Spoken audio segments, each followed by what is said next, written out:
Okay, Nick. Way to go. Um, First of all, the excess reserves, and we talk about how they've gone up, as you were saying, especially to the point of over $1 trillion, and you need to think about them for what they, for like where did the excess reserves come from? What was the purpose of creating them? Do we have any monetary policy that's working? Because the Federal Reserve, in determining that the problem in the financial system was a lack of liquidity, okay, came up with its liquidity facility in window, in which it lent out, basically created money out of nothing, and then lent money to the banks, okay, to the tune of many hundreds of billions, okay, and that money, after, by the way, it was used to meet the needed reserve requirement, okay, which saved the banks right there, from going under, then became excess reserves, and they're just sitting there, So, what's the monetary policy objective of having the liquidity facilities? Was it liquidity? Is there liquidity in the system now? No, the problem, actually, to be honest with you, is the problem is insolvency, not illiquidity. Okay, and it's proof. It's proof that the debts, which make us insolvent, make those banks insolvent. Okay, are out there, and are incapable of being paid. So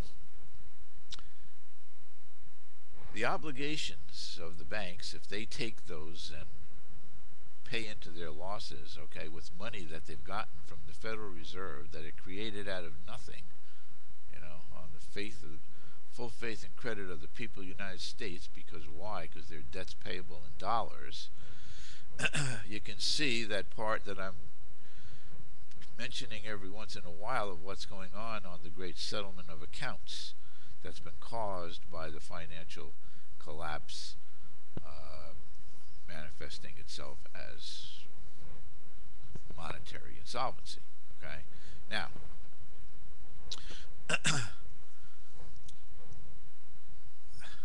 again, we need some people on Barney Frank's committee, or Senate Finance, who can bring Bernanke in and talk about monetary policy. That's what we need, to see how insane all of that stuff is. And he's going to get reappointed and give him the Medal of Freedom. But you then, go on and have a really good chat about what's going on with government. That is to say, the manifestation of the financial economic collapse, down onto the government, and it's inevitable. Okay, but it's inevitable because when people get laid off, they don't have jobs. They don't have jobs. They don't have incomes. They don't have money. Don't pay taxes, and that's where the government gets its revenue. So,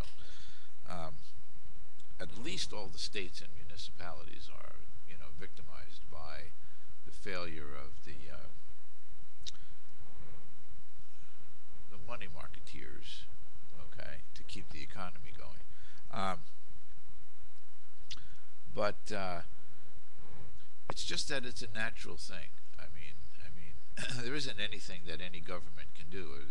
A government is either going to get its taxes from, the business that goes on, the properties, in the state, but most of it from income.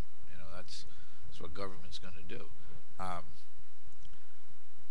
Even the governments that rely on property values, given the downturn, are seeing a big decrease. But the ones that, especially state governments, that and the federal government, of course, because it's incapable of meeting its revenue requirements by using its power to create money. So they're in deficit too, and borrowing all the more. Okay, but you really got to go, I think, back to the cause of it all, and the cause of it all cause, one of the biggest cause to me, by the way, and only in this iteration of it, is not, the Bernanke, excess reserved commercial banking system. Although, with the crash, all the investment bankers came running over and became commercial banks, made applications to become commercial banks so they could have the protection of not only the protections of the of the FDIC for their basic depository accounts, but also to have access to these lending facilities that the Fed was putting out. So they made them eligible even if they didn't become commercial banks. But anyway, the point being that it was the huge creation of things that now count under your contract laws, Nick, sorry, under your contract laws as debts payable. Debts payable. And I've said this before, but this is one of the things where when Henry Ford said, if the people understood the money system, the monetary system, there'd be a revolution in the morning. Okay, these are the kind of things that that to me that that he meant is imagine that there's a group of people. Okay, they're not regulated commercial banks that take people's money and make loans like we do. Okay, like we all relate to.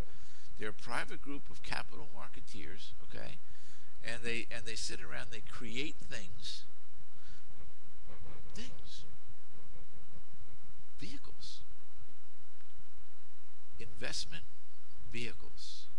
They create investment vehicles. Okay, they structure those investment vehicles so that a large part of them hides behind the curtain. Okay, the box, the black box, the thing that reduces risks. Now, they're able to create back there all those debt payments due that, unfortunately, to me, Nick, you seem to be saying we gotta pay because there's a contract. Okay? Now, as a sovereign people, we should have been paying more attention to whom was allowed to create a contract for a debt instrument payable in United States dollars that could then trade on the open market, that is to say, become a commodity. Okay? But we didn't. Because, Greenspan said no, Rubin said no, all those guys said no because, the debt money system with private fractional reserve banking on the commercial banking side, and then from that, because all you need from that is to talk about the freedom of the financial markets, and the next thing you know, somebody can create financial things, which is to say they can print money. They can print money.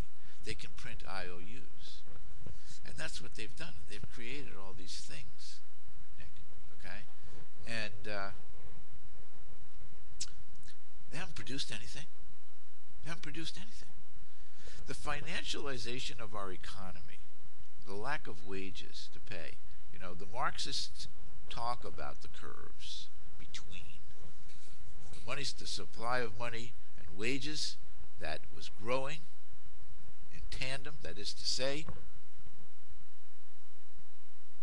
a very similar portion of the money supply was in wages until the late 70s, mid to late 70s, at which time the money supply went like this and wages went like that. What does that mean? Instead of creating wages, we're creating debts. We're not creating the wages to pay those debts. That's the Marxist argument. But immaterial to me, because if they hadn't created the debts and had just created the money, everything would have been okay. But no, they didn't create the money. They created debts. So, the money system, only way out